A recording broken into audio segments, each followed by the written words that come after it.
Bine v-am găsit, dragii mei din Zodia Pești, oriunde v-ați afla. Bine ați venit tuturor pe canalul meu, Tarot Flor de Loto. Numele meu este Nina, pentru cei care nu mă cunosc. Și azi, ca de obicei, voi face o lectură atemporală, fără limită de timp, o lectură pe care voi să o puteți urmări oricând doriți sau atunci când apare în viața voastră. De asemenea, urez bun venit tuturor celor care poate sunteți pentru prima oară aici pe canal și, desigur, dragilor mei abonați care în permanență sunt aici lângă mine atunci când public câte o lectură. Dacă aveți, poate, dacă nu veți rezona cu această lectură, nu face absolut nimic, puteți viziona celelalte zodii care pot reprezenta pentru voi, poate ascendentul, luna, Venus sau oricare altă planetă importantă pentru voi din cartea voastră astrală, cartea voastră natală.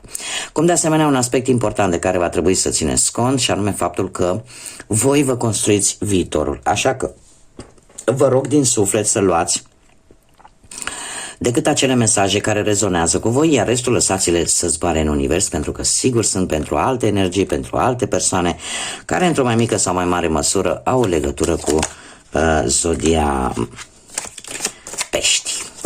Așa că, dragilor, toți cei care aveți Soare, Lună, Venus, ascendentul în Zodia Pești, această lectură este de asemenea și pentru voi. Și haideți să vedem care este energia voastră în acest moment. Și avem Către Mare prima carte și haideți să vedem Regenerare. Dragilor, energia voastră este una care îmi vorbește despre găsirea Nordului. Găsirea Nordului în sensul de încercați să fiți cât mai introspectivi, să vă folosiți inteligența, să fiți un pic mai hotărâți așa când evaluați o anumită situație, să aveți acea gândire profundă, cum de asemenea vorbește foarte mult de un simț de observație destul de bine conturat pentru voi. În felul ăsta, tocmai de aceea to the sea este ca și cum te duce către ceva mai mare. Da, încerci cumva să te extinzi, încerci cumva să-ți găsești nordul, să găsești acel punct care pe tine te împlinește, indiferent de ce aspect al vieții vorbim. Ești conștientă că asta necesită poate un sacrificiu sau mai multe. Sau asta necesită, poate, un moment în care să traversezi o perioadă de singurătate. Sau poate asta necesită o anumită creștere din punct de vedere spiritual. Da? E ca și cum mai spune, sunt dispus pentru a mă extinde, pentru a evolua, pentru a ajunge acolo unde eu îmi doresc. Sunt dispus să fac anumite sacrificii, sunt dispus să, cum să spun eu, să fii hotărâtă, iar faptul că avem regenerare, asta îmi vorbește tare mult de acea putere de transformare. Tocmai pentru că ești foarte decisă. Nu mai cumva vrei, ești conștient că trebuie să pui, știți cum e? Mulți dintre noi am văzut ce s-a întâmplat, de exemplu, de-a lungul anului trecut și anului acesta, când au fost acele incendii dezastruoase atât în Grecia, poate și în multe alte, și aici în Spania și multe alte puncte de pe glob. Și paradoxal, în urma acestor incendii, care lăsăm la o parte faptul că au fost destul de devastatoare, dar viața continuă, totul se regenerează. Acolo unde poate au fost tot felul unde s-au întâmplat tot felul de lucruri negative, acolo totuși există viață, cumva natura începe și se regenerează. Cam așa sunteți și voi. Dacă trebuie să se spune despre pești că ați văzut că sunt doi pești care merg în sens contrar.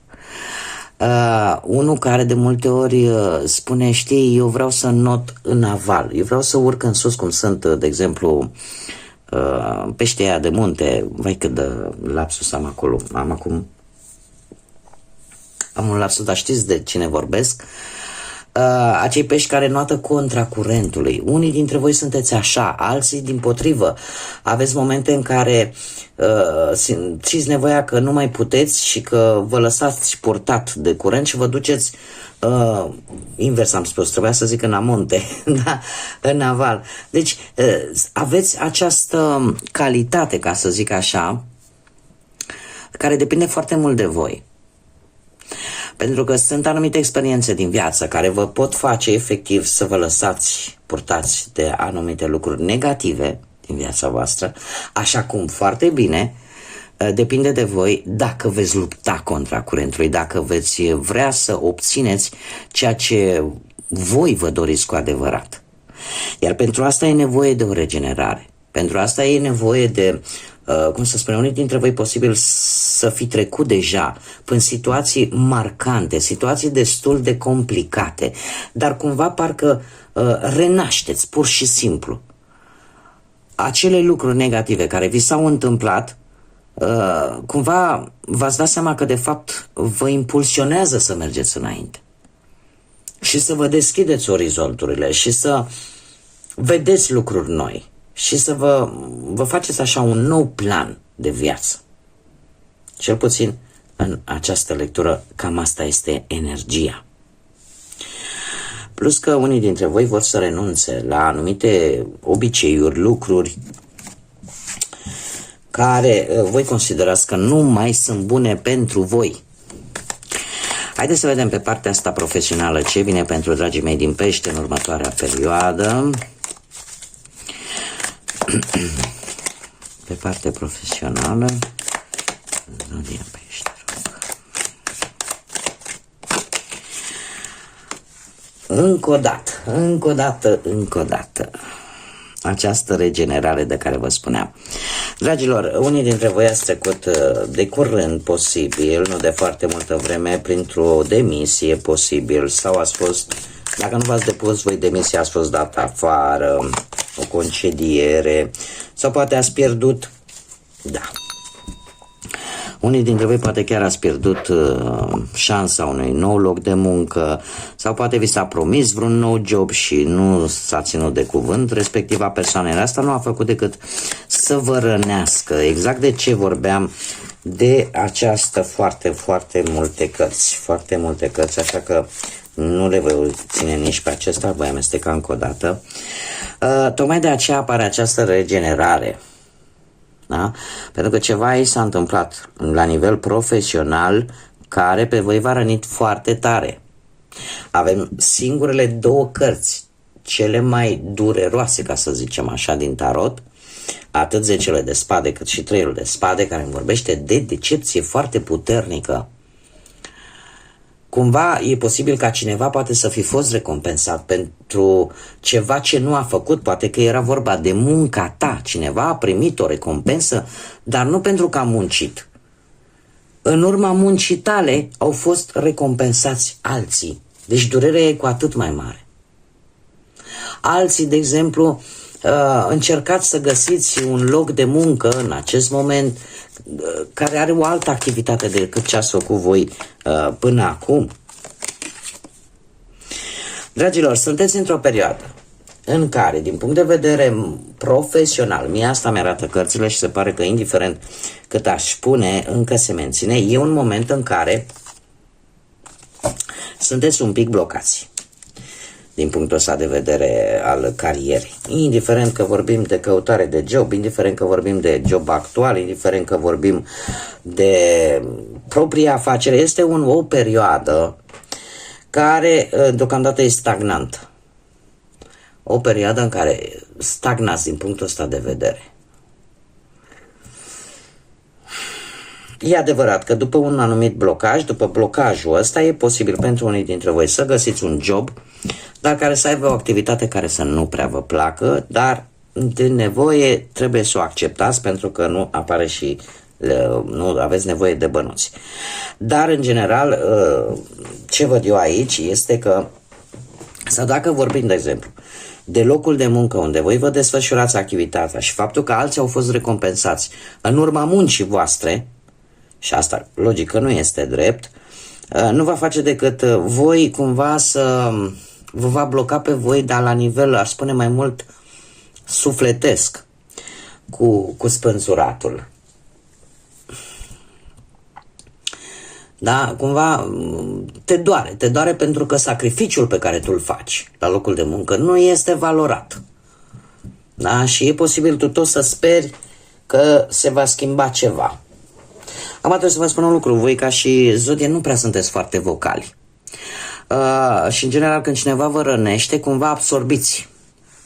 Și am mai spus-o și mă voi repeta de câte ori este nevoie. Voi ca și zodie sunteți o zodie care absorbiți efectiv toată energia negativă, iar dacă nu sunteți atenți, toată acea energie negativă vă poate juca vouă feste, vă poate face vouă rău. Exact ce vă spuneam, nu? Cu cei doi pești care sunt în sens opus. Vă poate face rău și puteți cădea într-o stare de anxietate, într-o stare de depresie foarte profundă din care greu veți putea ieși.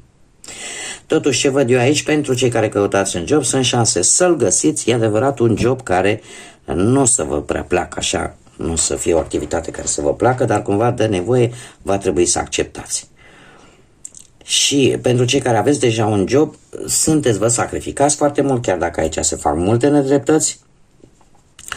Iar cu 400 de monede ar spune că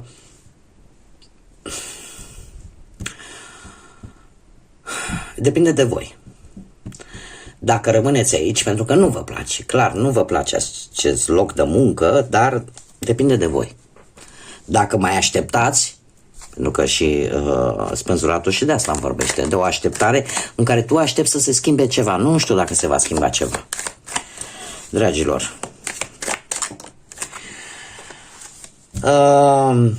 cum de asemenea și pentru cei care poate aveți propria afacere și poate aveți vreun asociat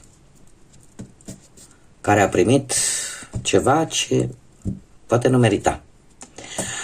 Haideți să vedem pe partea banilor. Pe partea banilor avem un as de spade care îmi vorbește de... Ați dat un împrumut. Ați dat un împrumut.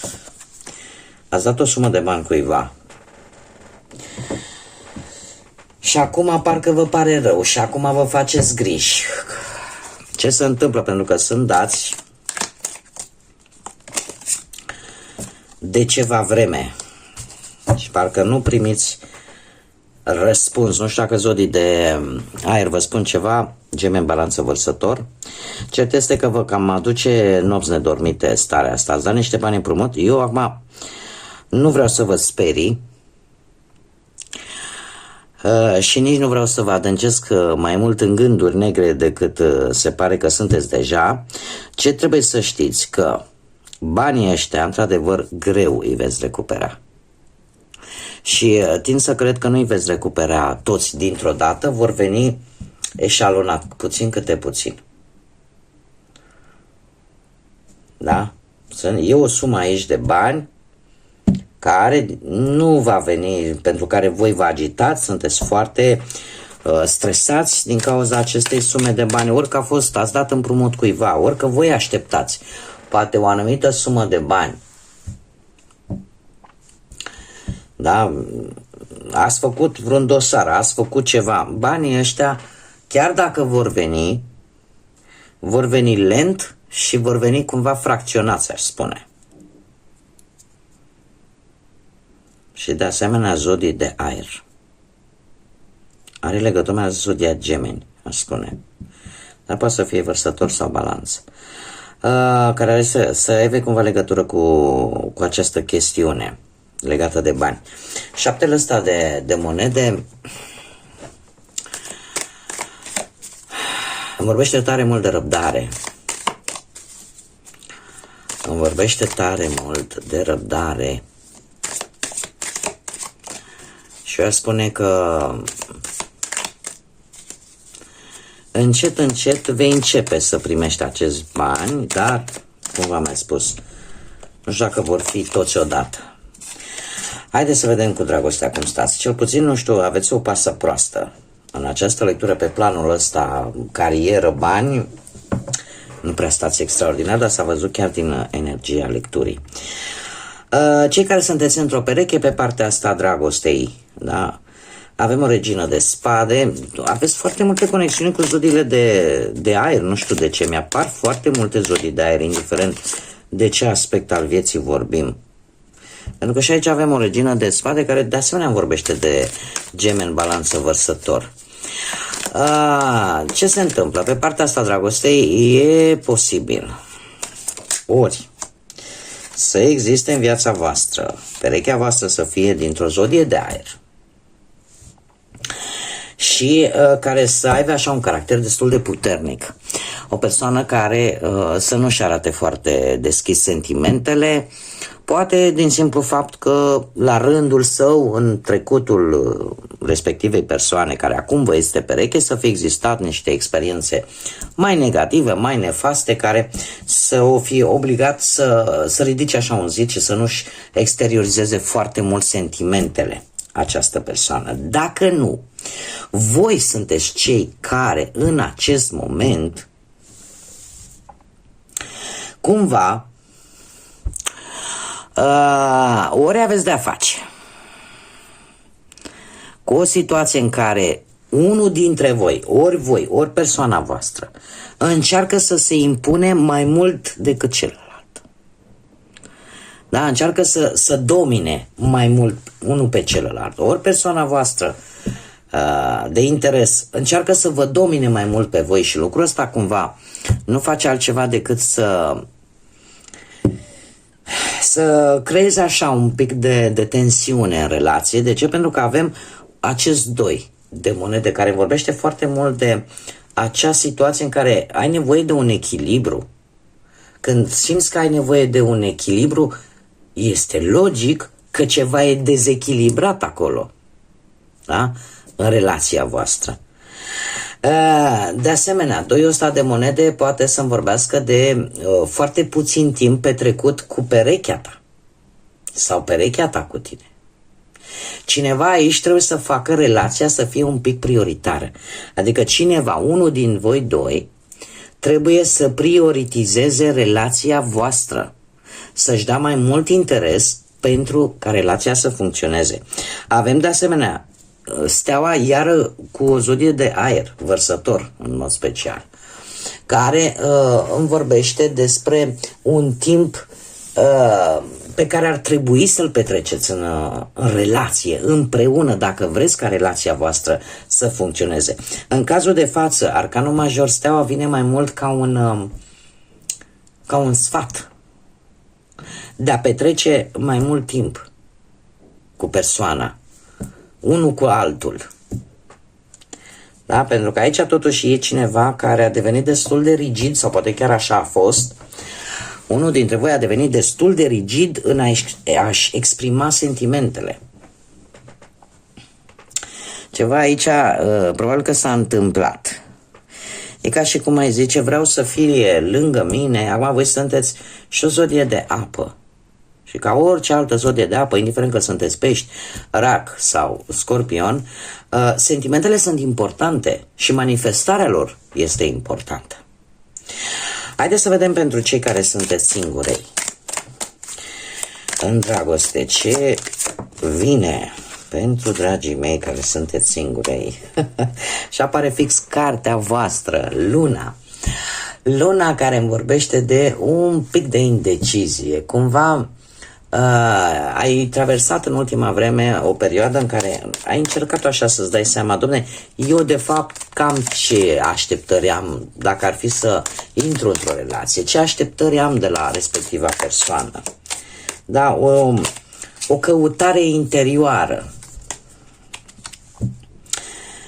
Uite ce frumos, avem, nu știu dacă zodia rac vă spune ceva, posibil sau nu, să aibă legătură, dar avem un doi frumos de cupe. Un doi frumos de cupe care îmi vorbește de venirea unei iubiri pasionale, emoționale, foarte profunde, foarte senzuale. E posibil ca unii dintre voi chiar să găsiți pe cineva care să aibă legături foarte mari cu zodiile de apă, în mod special cu zodia rac. Și nu, apă cu apă, indiferent fie ea sărată sau dulce, tot Se combină, tot se amestecă, da? Haideți să mai scoatem o carte. Vreau să spun că asta nu este întâmplător. Această întâlnire, ca să zic așa, nu este întâmplătoare. De ce? Pentru că avem turnul. Turnul care îmi vorbește de o situație care vine pe nepusă masă. Și e posibil ca această întâlnire cu această persoană să vină în urma unei situații negative, mare atenție, dar tocmai este modul ciudat al lui Dumnezeu, al Universului, al divinității, al cui vreți voi, modul ăla ciudat în care se întâmplă ceva, apare negativ, dar care pentru tine va fi ca o ofertă divină de a cunoaște această persoană, de a avea parte de această relație. Știți că, ca să dau un exemplu așa cât mai elocvent, se întâmplă lucruri, că asta se întâmplă, viața vine cu de toate. Și am văzut așa, nu? Poate și prin anumite filme artistice am văzut când în urma unei catastrofe, în urma unei lucruri negative, doi oameni se întâlnesc și doi oameni se găsesc și își dă seama că de fapt au multe puncte în comun. Cam ceva de genul ăsta. Acum nu trebuie să vă gândiți neapărat la catastrofe. Eu am dat un exemplu ca să înțelegeți. Deci o situație negativă care vine cu această ofertă și care poate aduce cu sine ceea ce voi căutați de foarte multă vreme și ceea ce voi vă imaginați în interiorul vostru, pentru că luna vă reprezintă pe voi. Tocmai pentru că voi sunteți acea apă adâncă, sunteți apa aia care curge, sunteți apa aia care stă, sunteți adâncimea mărilor, a oceanelor, locul ăla profund, unde foarte puțină lume ajunge, numai că voi trebuie să aveți grijă la un singur aspect. Așa, imaginați-vă că sunteți la modul propriu, sunteți un pește. Da? Dar sunt pești care nu ajung, nu știu mulți dintre voi cât ați auzit de groapa Marianelor, acel loc care are kilometri de adâncime în jos și sunt multe locuri pe planeta Pământ, în mijlocul oceanelor, care încă nu se știe ce se află. Un loc în care nu ajunge lumina soarelui. Voi nu trebuie să ajungeți în acel loc, pentru că aveți această sensibilitate atunci când sunteți atacați, atunci când sunteți, poate din cauza durerii, nu știți să o scoateți la suprafață și vă adânciți și mai mult, și vă adânciți și mai mult și ajungeți într-un loc din care nu mai puteți ieși. Da? Sunt anumiți pești care decid, nu știu, să își creeze anumite obiceiuri nesănătoase, cum ar fi alcoolul, drogurile, da? Și în felul ăsta nu fac altceva decât să se îngroape și mai mult. Voi trebuie să știți să notați mereu contra curentului și să nu vă lăsați să ajungeți în acea întunecime a oceanului. Da, de unde e foarte greu să urci. Da, și știm foarte bine că sunt pești care nici măcar nu ajung atât de adânc în jos. Bun, asta a fost așa ca un mic sfat, ca să zic așa, din partea mea și ceea ce cunosc și știu despre zodia voastră. Deci, cum bine am văzut, și pentru cei singuri, e posibil ca o situație total neprevăzută, cu tentă un pic negativă, pentru voi de fapt să fie o șansă de a cunoaște pe cineva cu care să conectați foarte bine. Haideți să vedem ce au de spus spiritele animalelor pentru dragii mei din pești. Și avem nobilitate, a fi nobil. Și avem cerbul, care ne spune în felul următor: celebrează împlinirea cu umilință, ești încoronat cu succes, cu putere și cu ghidare. Abilitățile tale vor cuceri acele provocări care vor veni în viața ta. Este oarecum un mod foarte simplu de a spune că sunt lucruri care se vor rezolva, dragilor. Sunt lucruri care se vor rezolva. Decât poate că nu trebuie să-ți păstrezi, să fii nobil în sensul mai pe românește și mai pe simplu. Dumnezeu, nu trebuie să ți se ridice, cum să spun eu, când obții lucruri care într-adevăr sunt importante și poate pentru tine sunt cu atât mai mult importante. Cumva trebuie să te bucuri, dar într-o formă cât mai nobilă, cât mai umilă. Dar fără să te lauzi, ca să zic așa. Pai, uite ce am făcut eu. Da?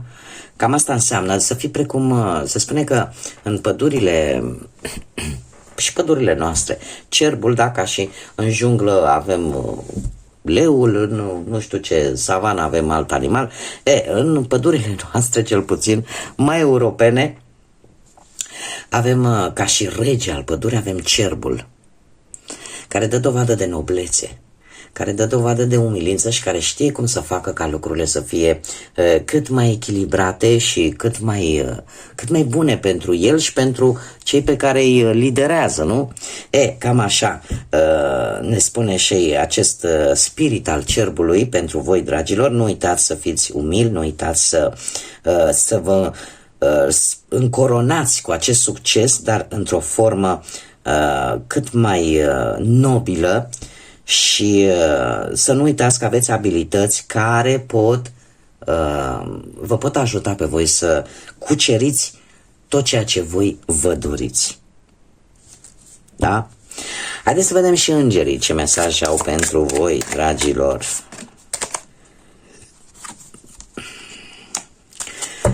Ce să vezi? Avem exact de ce vă povesteam vis-a-vis de ocean și cred eu că nu este întâmplător, care îmi spune așa: profunditatea oceanului se comunică cu sufletul, cu acea purificare și acea calmitate de care tu ai nevoie. Simplu fapt că îți imaginezi că pur și simplu intri în acea apă vindecătoare îți poate aduce efecte foarte benefice pentru tine. Încearcă să mergi pe lângă malul mării, încearcă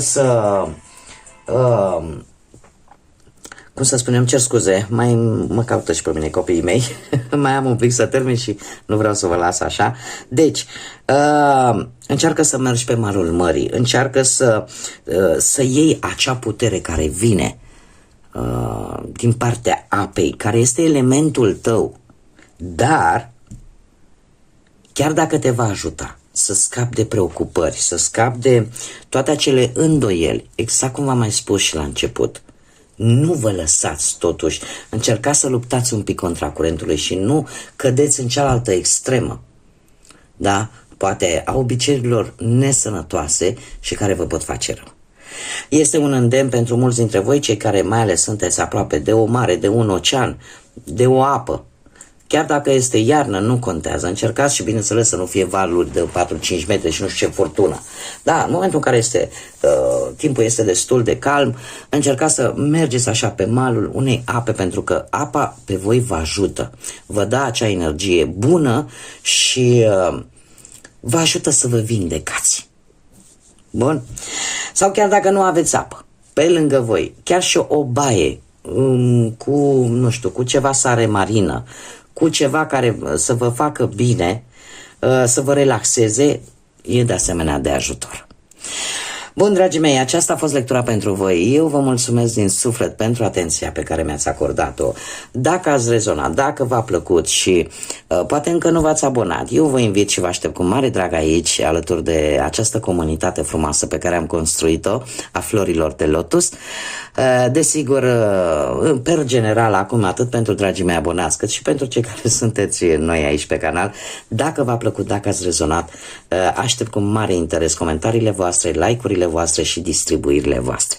Până data viitoare, când ne vom reîntâlni, numai energie pozitivă vă doresc, fie ca lumina să ajungă în sufletele și în inimile voastre și să fiți iubiți, dragilor!